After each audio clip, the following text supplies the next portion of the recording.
Okay guys, अपने जो last class में किए थे that is only about the introduction part, जहाँ पे मैंने आपको खाली ये बताया था कि what you mean by capital, drawing, separate legal entity concept and the difference between the transaction and the event. तो let us do a short recap and thereafter we will move to the next part. मैंने आपको सबसे पहले बोला था capital का मतलब होता है वो अमाउंट जो कि मालिक यानी बिजनेस का जो ओनर है वो अपने बिज़नेस में इन्वेस्ट कर रहा है। अगर मैं तुमको बोलूँगा कि बेटा मेरे ट्यूशन सेंटर में 1 लाख रुपए का कैपिटल है, तो आप बोलोगे भैया इसका मतलब हुआ कि आपने अपने ट्यूशन सेंटर में 1 लाख रुपया इन्वेस्ट किया। तो capital simply indicate the amount which the owner businessman is investing in his business. ठीक है, अब इसमें एक चीज़ समझना बेटा, अमाउंट इन्वेस्टेड का जो मैं बात कर रहा हूँ ना, ये आपको समझाने के मोटिव से है। ज़रूरी नहीं है कि पैसा ही इन्वेस्ट करना होगा। अगर उसने अपनी ज़मीन पे बिज़नेस किया तो इसका मतलब उसने लैंड को भी बिज़नेस में इन्वेस्ट किया। अगर उसने कुछ अपना पर्सनल फर्नीचर्स बिज़नेस में लेके आया तो इसका मतलब उसने फर्नीचर बिज़नेस में इन्वेस्ट किया। तो amount invested does not only indicates कि only the cash invested, it also indicates कि फर्नीचर या कोई भी सामान जो आपने बिज़नेस में इंट्रोड्यूस किया। Second is drawing. ड्राइंग का मतलब मैंने बोला था बिज़नेस से कुछ निकालना। वैसे ही सेम चीज़, अगर आप बिज़नेस से कुछ भी निकालोगे, चाहे पैसा हो चाहे बिज़नेस का सामान हो, और अपने पर्सनल यूज़ के लिए निकाल रहे हो, मैं रिमेंबर वापस से बोल रहा हूँ, बिज़नेस से निकाल रहे हो for your personal use, then it is called drawing. That means for drawing मालिक, ड्राइंग का मतलब ऐसे समझो कि मालिक बिज़नेस से कुछ निकाला फॉर पर्सनल यूज़। और मैंने आपको बोला था मालिक बिज़नेस में इन्वेस्ट करे चाहे बिज़नेस से कुछ निकाले, ऑल विल बी रिकॉर्डेड, क्योंकि मालिक और बिज़नेस दोनों अलग है। इसको अपने अकाउंट्स में बोलते हैं separate legal entity concept, which simply indicates कि both the owner and the business are different, and if any amount invested by owner in the business or withdrawn by owner in from the business, all will be recorded. और कहाँ record किया जाएगा? Business का books of accounts में। कहाँ record करोगे बेटा? Business का बुक्स ऑफ अकाउंट्स में। फिर मैंने आपको बोला था कि बिज़नेस में कोई भी तरह का जो इवेंट होता है, यानी कोई भी तरह का happening, whatever activities that had been conducted in the business, दो फाइनेंशियली और non financially, all are event. Business में किसी भी तरह का एक्टिविटी, चाहे वो फाइनेंशियल हो चाहे नॉन फाइनेंशियल हो, फाइनेंशियल मतलब पैसे का लेन देन, नॉन फाइनेंशियल मतलब पैसे का लेन देन ना हो, तो बिज़नेस में किसी भी तरह का एक्टिविटी हो वो सबको अपने क्या बोलेंगे? इवेंट। लेकिन जो फाइनेंशियल इवेंट होता है उसको अपने बोलते हैं ट्रांजैक्शन, और जो नॉन फाइनेंशियल होता है उसको अपने सिंपल इवेंट बोल के छोड़ देते हैं। तो मतलब ट्रांजैक्शन इवेंट से आ रहा है, लेकिन हर तरह का इवेंट ट्रांजैक्शन नहीं है, क्योंकि non financial event is not a transaction, only financial event is a transaction. That is why we have told कि ट्रांजैक्शन सारे इवेंट होते हैं, लेकिन सारे इवेंट ट्रांजैक्शन नहीं होते।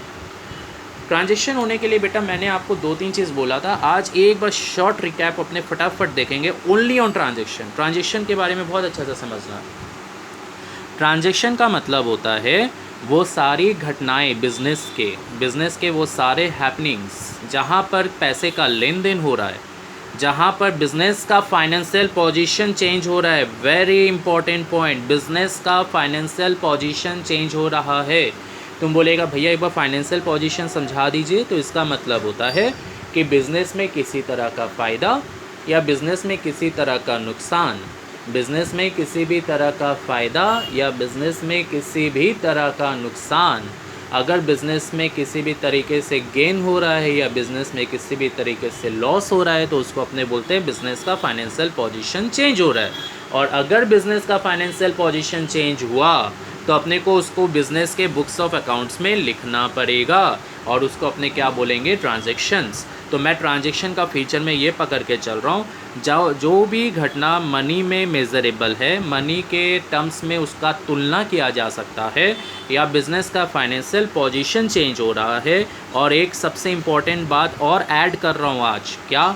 जो कि आपको लगता है कि बुक्स ऑफ अकाउंट में रिकॉर्ड करना ज़रूरी है ताकि बिज़नेस का सही प्रॉफिट और लॉस निकल सके, then that is called transactions, which must be recorded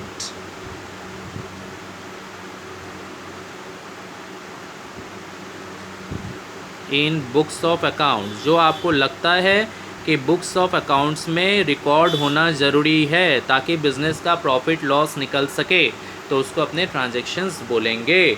तो तुम बोलेगा भैया इसका मतलब ट्रांजेक्शन्स का 3 डेफिनेशन आप बोल रहे हो, पैसे के तुलना होना ज़रूरी है, बिज़नेस का फाइनेंशियल पोजीशन चेंज होना ज़रूरी है, और जो कि बिज़नेस में रिकॉर्ड होना ज़रूरी है ताकि बिज़नेस का सही तरीके से प्रॉफिट लॉस पता कर सको। ठीक है, तो अभी आप बोलोगे भैया फिर मुझे अभी इसमें क्या समझना ओवरऑल। तो ओवरऑल बेटा आपको ये समझना है कि इवेंट और ट्रांजेक्शन में क्या डिफरेंस है। तुम बोलेगा क्यों समझना है। इसीलिए समझना है क्योंकि ट्रांजेक्शन को अपने रिकॉर्ड करना सीखेंगे और जो इवेंट होगा उसको छोड़ देंगे। आपको बताएगा बहुत सारा एक्टिविटीज़ बिजनेस में बताएगा, जैसे कि आप देख सकते हो मैंने आपको यहाँ पर दिया है lot of activities are there. अब आप देखोगे इसमें से कौन सा ट्रांजेक्शन्स है और कौन सा इवेंट्स है, तो तुम मेरे को पूछेगा ना भैया कैसे समझ में आएगा, तो उसी के लिए मैं आपको बता रहा हूँ। आप पढ़ो, लाइन को पढ़ो। अगर आपको लग रहा है कि बिज़नेस का फाइनेंशियल पोजीशन चेंज हुआ है, बिज़नेस में किसी तरीके का नुकसान या बिज़नेस में किसी तरीके का फ़ायदा हुआ है, या आपको लगता है कि नहीं इसको रिकॉर्ड करना पड़ेगा नहीं तो बिज़नेस का प्रॉफिट लॉस नहीं निकलेगा, तब आप उसको ट्रांजेक्शन्स बोलोगे। और अगर आपको लगता है कि नहीं बिज़नेस में कोई फ़र्क नहीं पड़ा, उसको लिखना भी ज़रूरी नहीं है, तब फिर आप उसको इवेंट बोलोगे। क्लियर है। अब ट्रांजेक्शन को जब अपने लिखते ना बेटा अकाउंट्स में, तो first step of recording, listen very carefully, the first step of recording the transactions in the books of account is called journals. क्या बोलते हैं उसको? जर्नल्स। जर्नल्स का मतलब होता है the first step of recording the transactions in the books of account. ये जो ट्रांजेक्शन्स है पहले तो आपको सारा जो हैपनिंग्स है उसमें छांटना पड़ेगा, कौन सा ट्रांजेक्शन्स कौन सा इवेंट, और जो ट्रांजेक्शन्स होगा उसको बुक्स ऑफ अकाउंट में लिखना पड़ेगा, और जो फर्स्ट स्टेप होगा लिखने का that will be called as journals. तो journals is the first step of recording the transactions in the books of account. तो अभी तो अपने ये सीखेंगे कि ट्रांजेक्शन इवेंट का डिफरेंस, फिर अपने सीखेंगे कि बहुत सारा अकाउंट्स का नाम, अकाउंट्स क्या होता है, फिर उसके बाद मैं आपको बताऊंगा कि जर्नल्स कैसे रिकॉर्ड होता है। क्लियर हो गया बात। तो now let us go to the second page. Second page में अब अपने देखेंगे कि आपको ये समझना है कि इसमें कौन कौन सा ट्रांजेक्शन्स है और कौन कौन सा इवेंट्स है। आप जैसे कि यहाँ पे देख सकते हो कि भैया ने आपको बहुत सारा एग्जांपल्स दिया है। आपको ये एग्जांपल्स जो है 1 2 3 4 5 6 7 8 9 10 this all are called happenings, business में किसी तरह का घटना। अब आपको इसमें से ये बताना है मुझे कि कौन सा ट्रांजेक्शन्स है और कौन सा इवेंट्स है। आप मेरे को क्या बताओगे बेटा कि कौन कौन सा ट्रांजेक्शन्स है और कौन कौन सा इवेंट्स है, तो तुम्हारे दिमाग में आएगा कि भैया हम कैसे बताएगा कि क्या ट्रांजेक्शन्स है और क्या इवेंट्स है।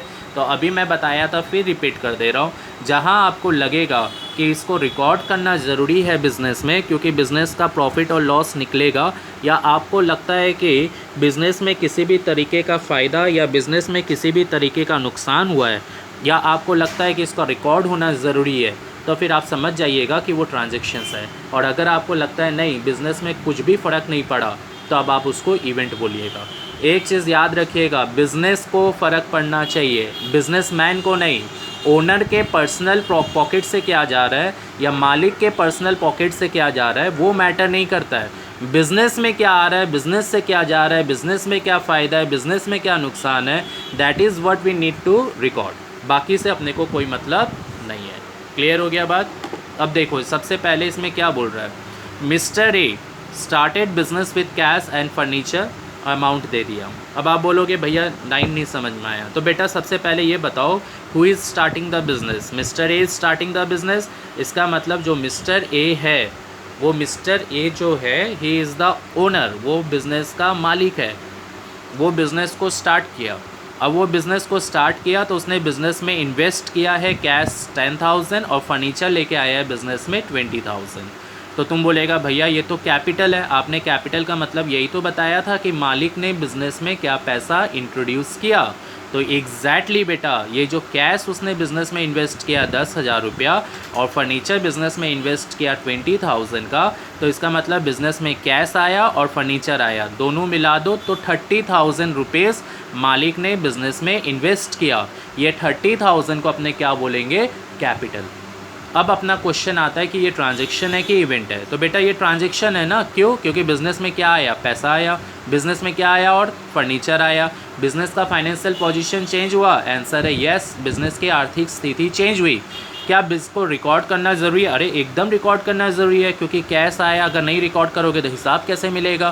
फर्नीचर आया तो वो भी लिखना ज़रूरी है। तो इसका मतलब ये क्या है? ये ट्रांजैक्शंस है। दिस इज़ टी, मैं टी लिख के छोड़ दे रहा हूँ, आप ट्रांजैक्शंस पूरा लिखिएगा।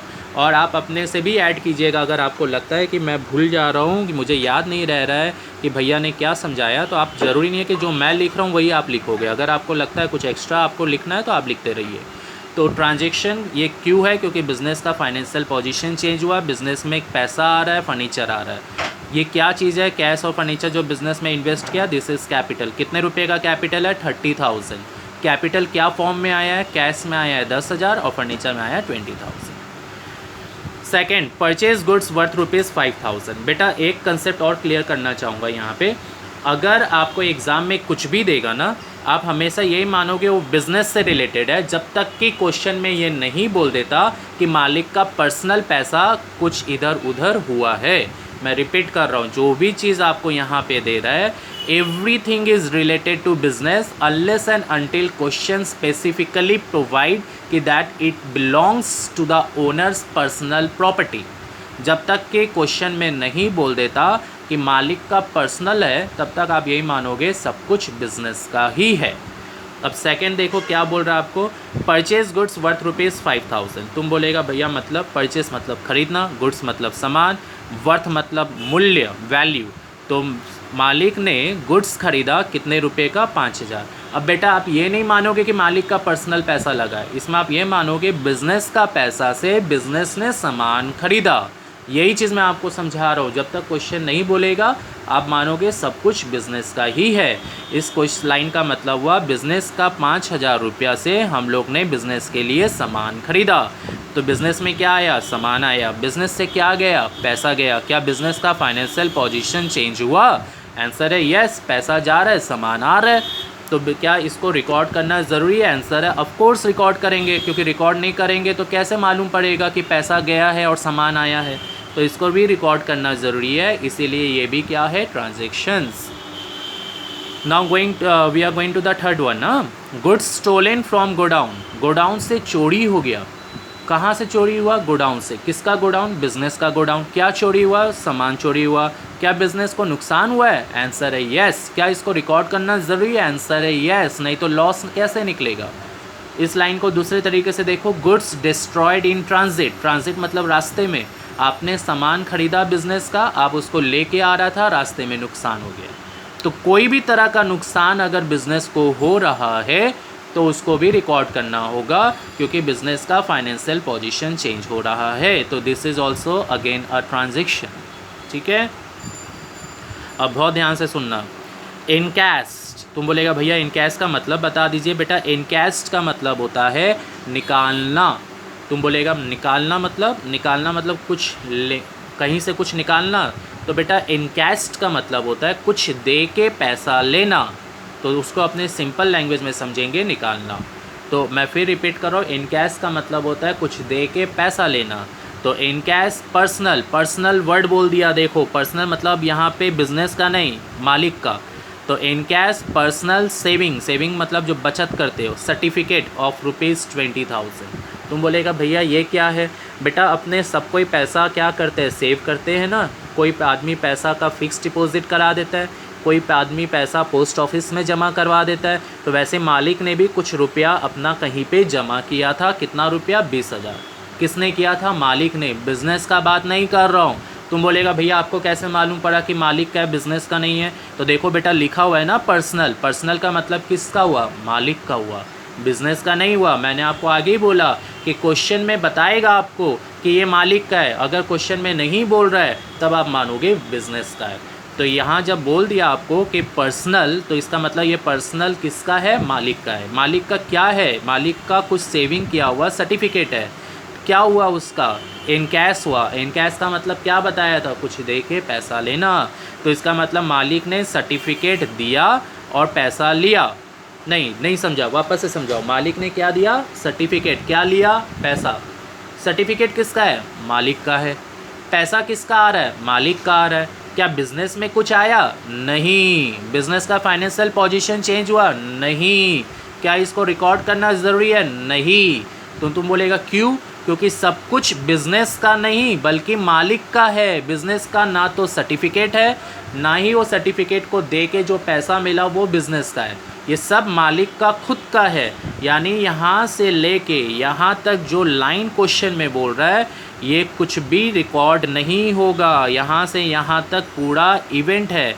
क्यों इवेंट है? क्योंकि पर्सनल सर्टिफिकेट मालिक का है, बिज़नेस का नहीं है। उसको दे के जो पैसा मिला वो भी मालिक का है, बिज़नेस का नहीं है।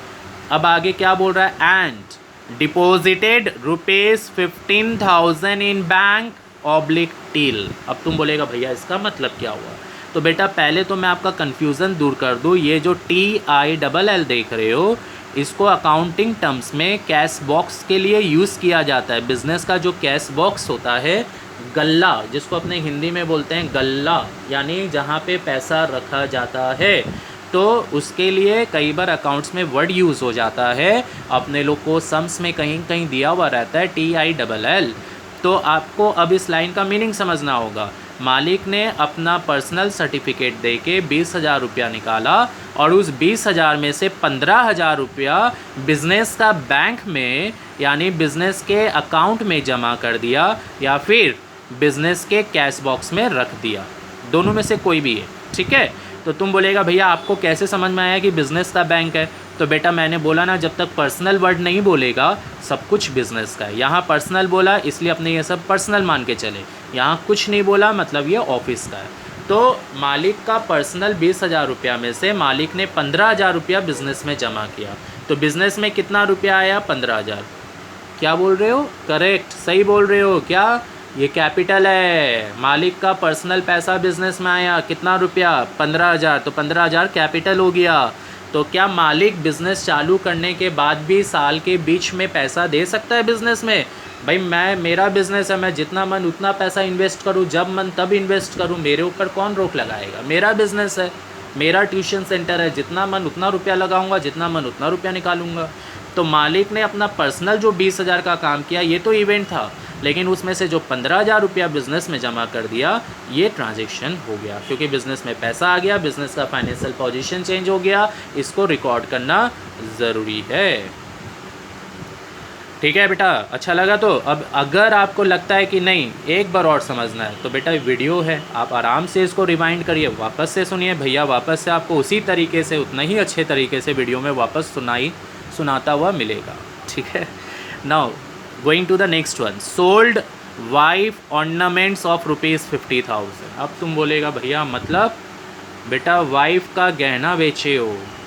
अब ये मत बोलना कि इसमें पर्सनल नहीं बोला। बेटा वाइफ तो पर्सनल ही है, बिज़नेस का वाइफ होता है क्या? तो वाइफ मेरी पर्सनल, उसका गहना पर्सनल, उसको बेचा 50,000 रुपया जो मिला पर्सनल। तो ये सब मेरा पर्सनल है, बिज़नेस का कुछ भी नहीं है। तो यहाँ से यहाँ तक अगेन इवेंट, वाइफ पर्सनल, उसका ऑर्नामेंट पर्सनल, बेच के जो पैसा मिला personal. And introduce 20,000 in business, लेकिन उसमें से 20,000 रुपया बिज़नेस में डाल दिया।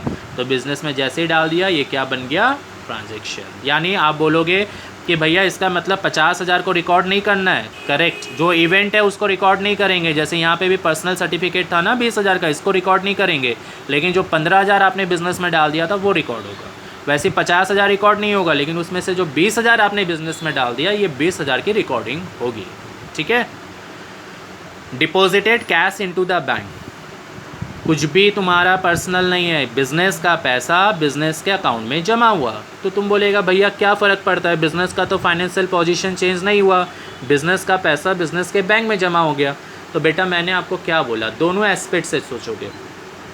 क्या इसको रिकॉर्ड करना ज़रूरी है? आप ऐसे सोचो, अगर आप इसको रिकॉर्ड नहीं करोगे तो इसका मतलब बिज़नेस का पैसा जमा ही नहीं हुआ बैंक में। Are you getting my point? You have deposited cash of 10,000 into the bank account of business. If you will not going to record this, अगर आप इसको रिकॉर्ड नहीं करते हो तो इसका मतलब आपके पास अभी भी कैश पड़ा है, जबकि आपके पास कैश नहीं है। वो कैश कहाँ जमा हो गया? बैंक में जमा हो गया। तो अगर आप इसको रिकॉर्ड करोगे तब तो आपको मालूम पड़ेगा ना फ्यूचर में कि हाँ भाई मेरे पास कैश में पैसा नहीं है बल्कि बैंक में पैसा है। तो इसको रिकॉर्ड इसीलिए करना पड़ेगा क्योंकि कैश कम हो गया और बैंक बढ़ गया। तो बिज़नेस को इनडायरेक्टली फाइनेंशियल पोजीशन में कोई चेंज नहीं हो रहा, बट रिकॉर्ड करने से आपको याद रहेगा कि कैश में पैसा नहीं बल्कि बैंक अकाउंट में पैसा है।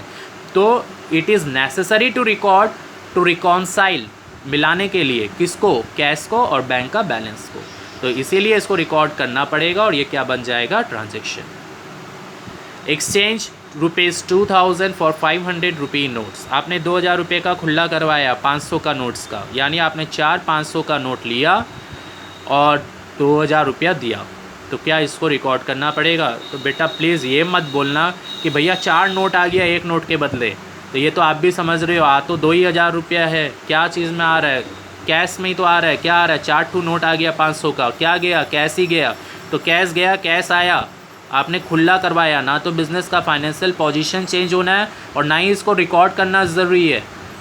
अपने बिज़नेस में डिनोमिनेशन नोट नहीं करते हैं कि इतना रुपया का 2000 का नोट है, इतना 500 का नोट है, इतना 100 का नोट है, ऐसे नहीं होता है। What we need to do कि इतना रुपया है, 2000 है तो 2000 रहना चाहिए। अब वो 2000 चाहे 2000 का नोट हो, चाहे 500 का 4 नोट हो, तो ना तो इसको रिकॉर्ड करना ज़रूरी है और ना ही बिज़नेस का कोई फाइनेंशियल इवेंट चेंज हुआ, तो दिस इज़ इवेंट। ठीक है।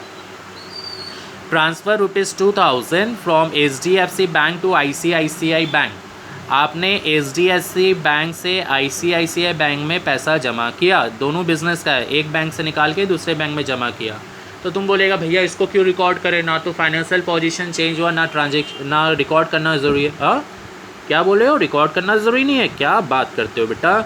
HDFC बैंक का बैलेंस कम हो गया, ICICI बैंक का बैलेंस बढ़ गया, आप इसको रिकॉर्ड नहीं करोगे तो कैसे हिसाब मिलेगा।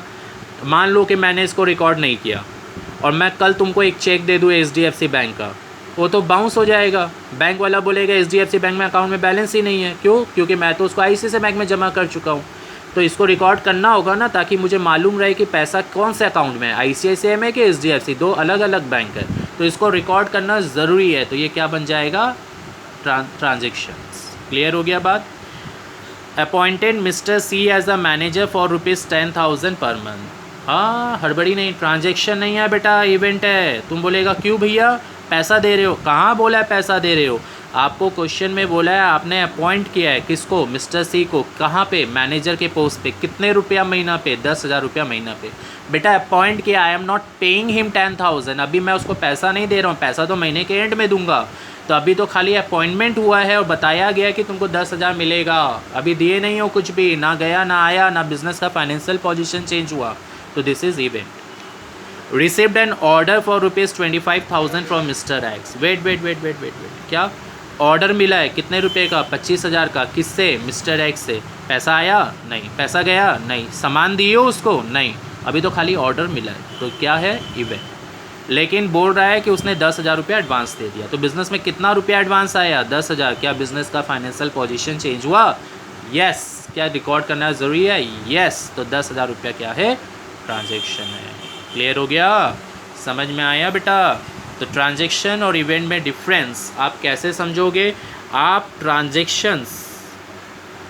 ट्रांजेक्शन्स उसी को बोलोगे जो कि आपको लग रहा है कि बिज़नेस का फाइनेंशियल पोजीशन चेंज हो रहा है, किसका, बिज़नेस का। मैं रिपीट कर रहा हूँ, आपका पर्सनल नहीं, हाँ मालिक का पर्सनल नहीं, बिज़नेस का फाइनेंशियल पोजीशन चेंज हो रहा है।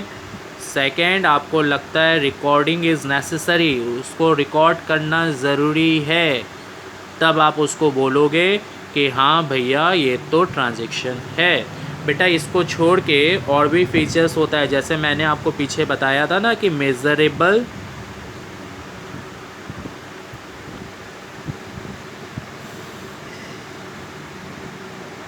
इन टर्म्स ऑफ मनी, दो आदमी का होना ज़रूरी है, क्योंकि एक ही आदमी से आप ख़रीदना बेचना नहीं कर सकते हो, तो 2 पार्टीज़ का होना ज़रूरी है। तो ये सब जो फीचर्स है ना बेटा, ये इतना इंपॉर्टेंट नहीं है to get the classification between transaction and event. The main point which classify the difference between transaction and event is that कि the financial position of business when get change or when you think that it is necessary to be recorded so that the correct financial position of business can be determined, in that case only we will say कि yes that kind of event is a transaction, otherwise वो सब के सब event है। ठीक है, तो this is what the difference between transaction and event। तो we have completed page number 2, now we are going to page number 3। Page number 3 में आप देख रहे हो कि भैया ने एक वर्ड यूज़ किया है डेटर्स, क्रेडिटर्स। हाँ, वापस से सुनो क्या बोला मैंने, डेटर्स। बी साइलेंट है, डेप्टर्स नहीं बोलोगे, क्या बोलोगे, डेटर्स, क्रेडिटर्स। अब तुम बोलेगा भैया ये क्या होता है डेटर्स और क्रेडिटर्स। तो बेटा डेटर्स का मतलब होता है, मैं आपको हिंदी में लिख के दे रहा हूँ, हिंदी में लिख के नहीं दे रहा हूँ, मतलब इंग्लिश में ही लिख के दे रहा हूँ, हिंदी टर्म्स में, जिससे पैसे मिलने हैं, जिस आदमी से आपको पैसा मिलना है, जिस कंपनी से आपको पैसा मिलना है, जिस इंस्टीट्यूशन से आपको पैसा मिलना है, आप उसको क्या बोलोगे, डेटर्स।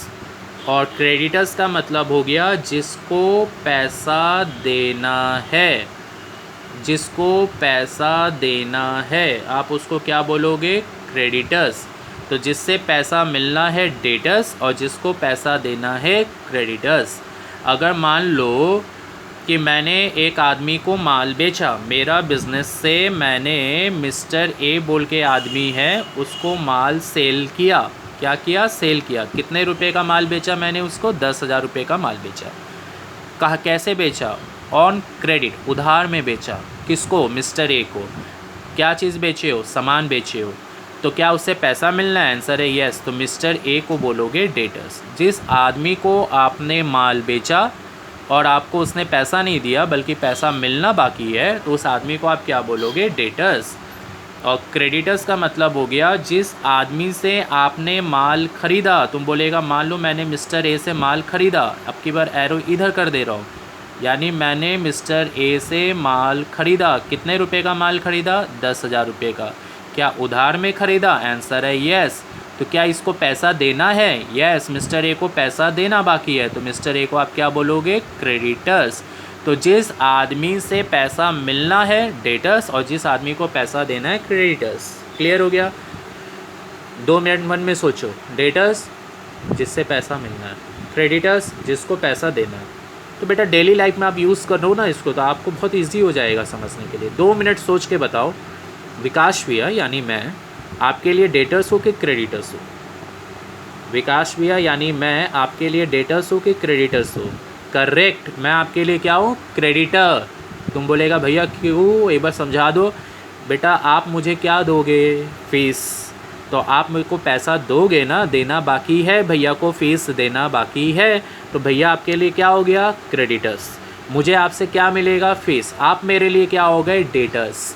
तो मुझे आप लोगों से पैसा मिलना है तो आप लोग मेरे लिए हो गए डेटर्स, आप लोग को मुझे फ़ीस देना है तो मैं आप लोग के लिए क्या हो गया, क्रेडिटर्स।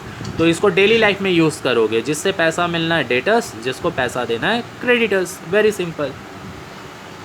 अब आते हैं नीचे में, 3 टर्म्स मैंने यूज़ किया है, गुड्स, लाइबिलिटीज़ एंड एसेट्स। अब आप बोलोगे भैया थोड़ा मीनिंग समझा दीजिए, गुड्स, एसेट्स एंड लाइबिलिटीज़। तो बेटा एक चीज़ याद रखना, जिस चीज़ को मैं बार बार ख़रीदूँगा और बार बार बेचूँगा, जो चीज़ का मेरा बिज़नेस है उस चीज़ को आप बोलोगे goods, which are bought and sold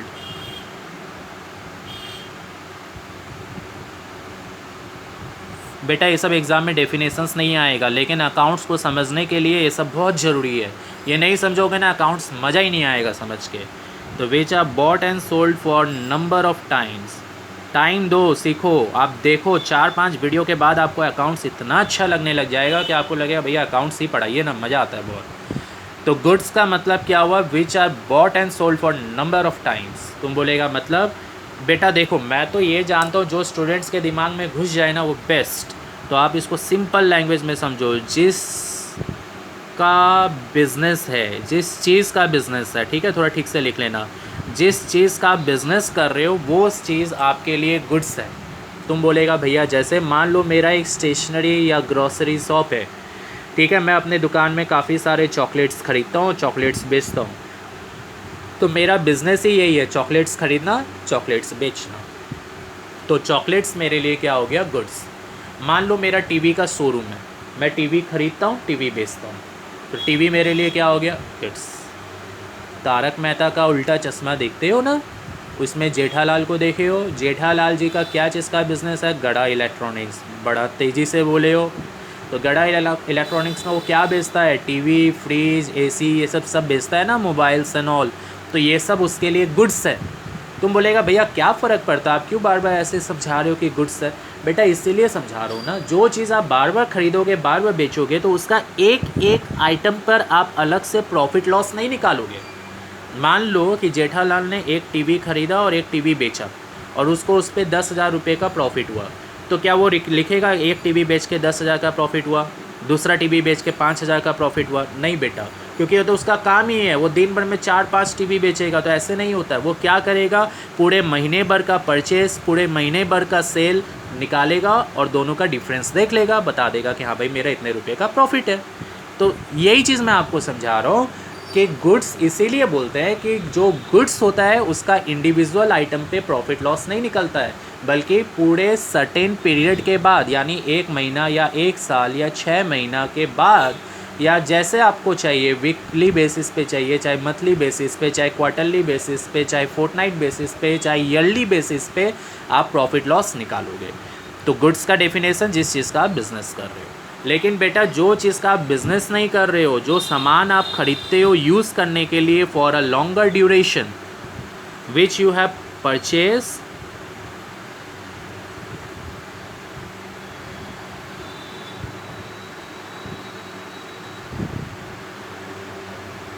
for use or for a longer duration,